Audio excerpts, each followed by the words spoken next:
जीवा खुश झाला कारण त्याला ऑफिसमधला असा मोठा प्रोजेक्ट मिळाला आहे की जो प्रोजेक्टमुळे तो स्वतःचं अस्तित्व प्रूव्ह करू शकतो.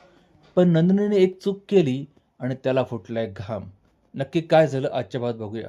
तर मालिका सुरू झाल्या झाल्या आपल्याला दिसतं की जेव्हा एकदम खुश झाला असतो, तो नंदिनीकडे येत म्हणतो की मी आज खूप खुश आहे. ऑफिसमध्ये सगळं मनासारखं घडलंय. ज्या मुलाने मला भांडला होता तो मुलगा आज मला येऊन सॉरी देखील म्हटला. कारण मी अशी एक चूक दुरुस्त केली जी चूक दुरुस्त करायला कोणालाही जमत नव्हतं. आणि दुसरी गोष्ट म्हणजे सगळ्यात मोठी, की मला बाबांनी एक प्रोजेक्ट दिलाय. तो प्रोजेक्ट म्हणजे माझं आयुष्य बदलू शकतो असं तो नंदिनीला खुश होऊन सांगत असतो. नंदिनी पण फार खुश होते. दुसरीकडे मात्र रम्या चिडचिडत घरी येते आणि वसुधा काहीच कळत नाही ही चिडली का. ती मात्र म्हणते की मामा मी म्हणाले ते मामाला की हा प्रोजेक्ट मला दे, मी मोर डिझर्विंग आहे. मात्र त्याने तो प्रोजेक्ट जीवाला दिलाय. मात्र वसुहत्या म्हणते, "अरे, हे पुत्रप्रेम आहे, पण जाऊ दे ना. हा प्रोजेक्टवर काम करता-करता जीवा नक्कीच काही ना काही चूक करेल आणि विक्रमला पण कळेल की त्याने किती मोठी चूक केली ते. ते सोड. तू एक काम कर रम्या, तू पार्थ आणि काव्या कसे दूर होतील ते बघ. म्हणजे पार्थ तुझ्या जवळ येईल." आणि रम्याला पण ते पटताना दिसतंय. दुसरीकडे काव्या पार्थसोबत भांडत असते. त्याने काय केलं असतं, मूव्ही डेट म्हणून सगळ्या घरामध्ये म्हणजे बेडरूममध्ये कॅन्डल लावलेले असतात आणि तिला कळत नसतं हे कोणतं वातावरण आहे. म्हणून ती त्याला भांडत असते. मात्र तो तिचं भांडण शांत करण्यासाठी तिला तिचे आवडते चीज पॉपकॉर्न देतो. मग ती पण फार खुश होते आणि दोघे छानपैकी मूव्ही बघायला लागतात.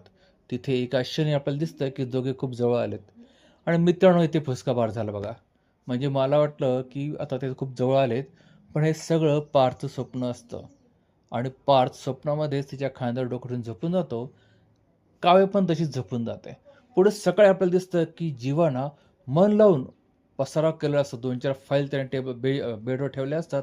लॅपटॉपवर काम करत असतो आणि नंदिनी त्याकरता गरम-गरम चहा घेऊन येते.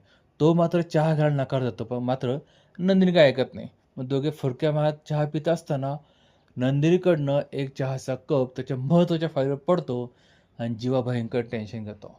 मग तीच गोष्ट नंदिनी माणीला सांगत असते किचनमध्ये. मग त्यावेळेस माणिनी लहानपणीची एक गोष्ट तिला सांगते, की आधीपण पार्थला आणि जीवाला त्याच्या बाबांनी काम दिलं होतं.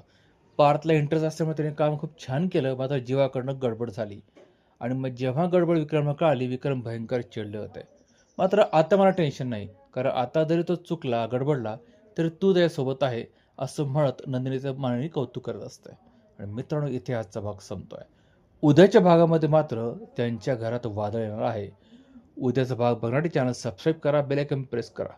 तुम्हाला ही मालिका आवडत असेल ना, मालिकेला किंवा या व्हिडिओला लाईक आणि शेअर करा. भेटूया पुढच्या भागात. तोपर्यंत काळजी घ्या.